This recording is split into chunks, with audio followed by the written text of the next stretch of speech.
নমস্কার বন্ধুরা, সকল বন্ধুদেরকে জানাই শুভ মকর সংক্রান্তি ও পৌষ পার্বণের প্রণাম, প্রীতি, শুভেচ্ছা ও ভালোবাসা। আশা করি আপনারা ভালোই আছেন, আমিও ভালোই আছি। আজ আমি ছোট্ট একটা ভিডিও নিয়ে আসছি মকর সংক্রান্তি উপলক্ষে। ভিডিওটা স্কিপ না করে আপনারা পুরো ভিডিওটা দেখতে থাকুন। এই মকর সংক্রান্তি হিন্দু ধর্মের একটা বড় উৎসবই বলতে পারেন। আর এই সংক্রান্তি নানান দেশে নানানভাবে নানান রীতিনীতিতে পালিত হয়। আমাদের দেশে পৌষ পার্বণ মানে সারা রাত্র জেগে নানান রকম পিঠা, পুলি, পায়েস এগুলো বানিয়ে তারপর ঠাকুরকে নিবেদন করে তারপর নিজেরা গ্রহণ করা, এই পরম্পরাই চলে আসছে যুগ যুগ ধরে। আজ আমি পৌষ পার্বণে কী কী পিঠা, পুলি, পায়েস বানালাম তারই ছোট্ট একটা ভিডিও নিয়ে আসছি। আর পুরো রেসিপির ভিডিও আমি পরবর্তী পর্যায়ে দিয়ে দেব, আপনারা দেখতে পারবেন। আশা করি রেসিপিগুলো আপনাদের ভালোই লাগবে। আজ আমি পিঠার মধ্যে বানিয়েছি মিষ্টি আলু দিয়ে পুলি। মিষ্টি আলুর ভিতরে পুর ঢুকিয়ে রসে ভরে তারপর পুলিগুলো বানিয়েছি।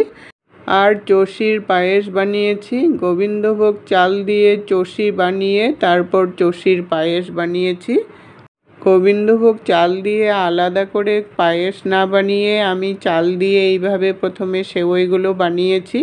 তারপর দুধটাকে ঘন করে নিয়ে নলেন গুড় দিয়ে আমি পায়েস বানিয়েছি। এই চষিগুলো বানাতেই যা একটু টাইম লাগে, কিন্তু পায়েসটা বানাতে তেমন কোনো সময় লাগে না। এই রেসিপিগুলো যদি আপনারা দেখতে চান আমাকে কমেন্ট করে জানাবেন, আমি খুব শীঘ্রই রেসিপিগুলো এডিট করে দেওয়ার চেষ্টা করব। এমনি চাল দিয়ে পায়েস বানাতে যত সময় লাগে তার আধা সময় লাগে এই চষির পায়েস বানাতে।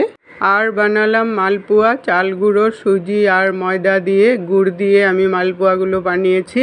আমি সব রেসিপিগুলো গুড় দিয়েই বানিয়েছি, কারণ শরীর স্বাস্থ্যের দিকে খেয়াল রেখে গুড় খাওয়া খুবই ভালো, আর চিনি খাওয়া তো সেরকম একটা ভালো নয়। সেই জন্যই আমি গুড় দিয়েই রেসিপিগুলো বানানোর চেষ্টা করেছি। খালি পাটিসাপটাটা আমি চিনি দিয়ে বানিয়েছি, কারণ পাটিসাপটা একটু সাদা সাদা হলে দেখতেও ভালো লাগবে, তাই পাটিসাপটাটা আমি চিনি দিয়ে বানিয়েছি। সব কিছু দিয়ে সঙ্গে তিলের নাড়ু দিয়ে, কারণ এটা তিল সংক্রান্তি, তিল খাওয়ার একটা পরম্পরা রীতিনীতি আছে। সেই পরম্পরা রীতিনীতি মেনেই নাড়ুগুলোকে বানালাম। বানিয়ে তারপর ঠাকুরের উদ্দেশ্যে আমি নিবেদন করলাম, কারণ আমার সেরকম নিরামিষের ব্যবস্থা নেই, তাই ঠাকুরের ভোগে দিতে পারলাম না।